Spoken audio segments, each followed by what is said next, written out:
بسم الله الرحمن الرحيم. محمد خر، رئيس جمعية قصبة الدورة. احنا اليوم اعطينا الانطلاقة ديال حفظ وتجويد القرآن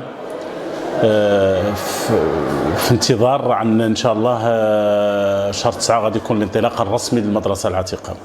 واستغلينا الفرصة لهذه 3 شهور ولا 4 شهور اللي بزاف تبين نهيئوا التلاميذ لحفظ القرآن ويتأقلم مع المدرسة.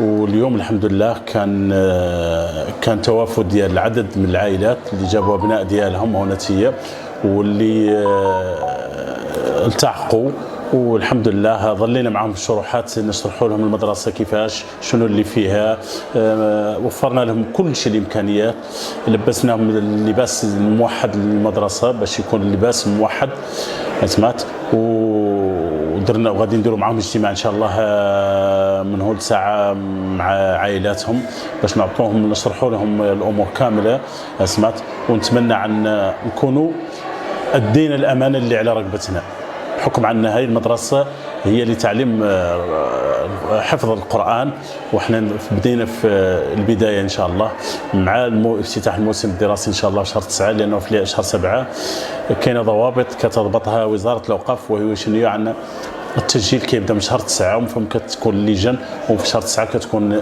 افتتاح المدرسه ان شاء الله.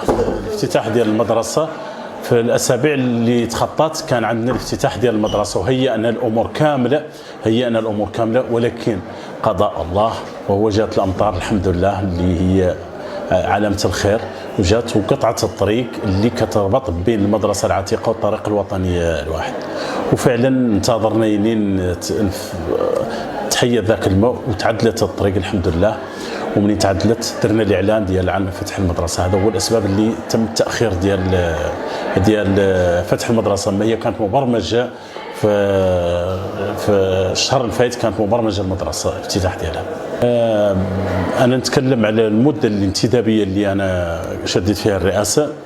انا شديت المده الانتدابيه، شديت المدرسه العتيقه، ومنين شديت المدرسه العتيقه لانه قبل منها كانت القصبه، ولكن الحمد لله القصبه رجعت مدرسه عتيقه، وانا شديت المده الانتدابيه اللي هي المدرسه العتيقه. المدرسه العتيقه الحمد لله كنتكلموا على الداعمين. اولا الحاج ابراهيم ولد حماد هو الداعم الاول للمدرسه ماديا ومعنويا، بحكم عنه دار ترميم لهذه المدرسه وقادها وصوبها على احسن ما يرام، واعطانا 1,000,000 ديال الدرهم كتسبيق للصوائر باش نسيروا هذه المدرسه.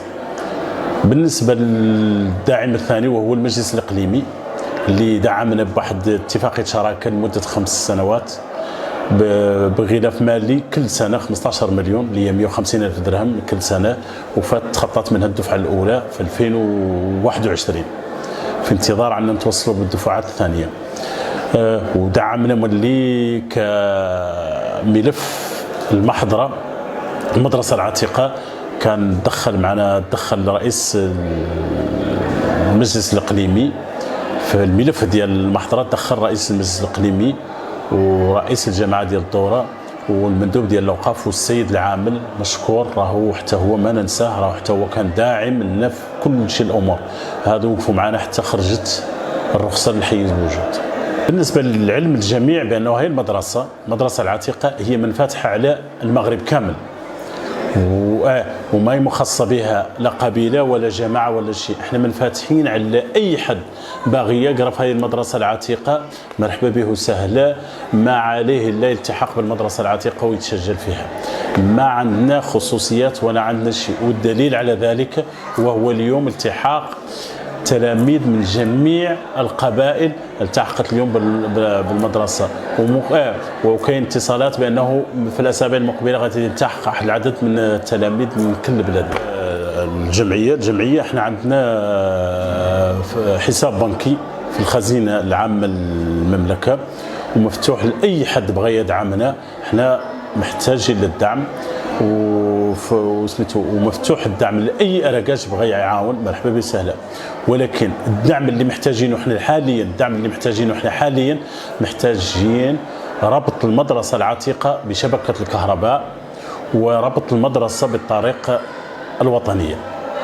يعني خاصنا الطريق تعدل لنا في المدرسة باش تسهل علينا الولوج للمدرسة، وباش تسهل على الناس القيمين على المدرسة باش يعودوا مواكبينها دائما.